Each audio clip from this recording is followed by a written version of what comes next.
Joining us now, retired Navy Commander Kirk Lippold, who was leading the USS Cole during that attack. He's raising big concerns right now as we confront what our Homeland Security Chief calls a new era in the global terror threat. Welcome, Commander. Great to have you here. Thank you, Uma. It's great to be on your show. Do you think this administration has an overall strategy to deal with the escalation of terror threats against the U.S. right now? Right now, I think they've got an approach, but they don't have a strategy. I think we're still looking at how we're going to deal with it, what we're going to do. The biggest problem that I see going on with it is that there is no overarching ability for us to engage across the board with other countries to ensure that we're sharing the kind of intelligence that we need to get what we need.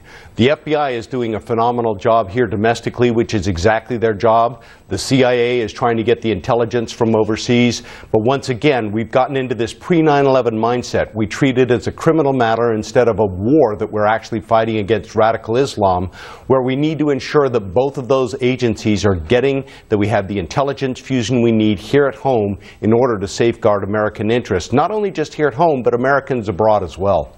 Does it bother you that the White House will not describe the terror attacks in France as tied to radical Islam, even though the French government says it is? And recently, Canada's Prime Minister went on the record saying the international jihadist movement has declared war on Western civilization, and whether we like it or not, it's not going away. Why do you think this president downplays the link between the jihadists and radical Islam? Do you think the president feels compelled to defeat jihad at this point?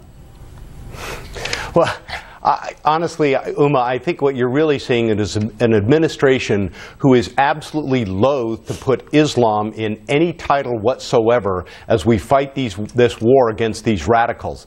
And the bottom line is we have to call it what it is, and at some point we have to label it for what it is. We are working very diligently with a lot of our Muslim allies, especially Saudi Arabia and others, to try and get to the root causes of this thing so that we can stop the spread of the radicals that we have. Clearly the growth in ISIS that's going on. Clearly we are seeing an emboldened al-Qaeda on the Arabian Peninsula that is operating freely in Yemen.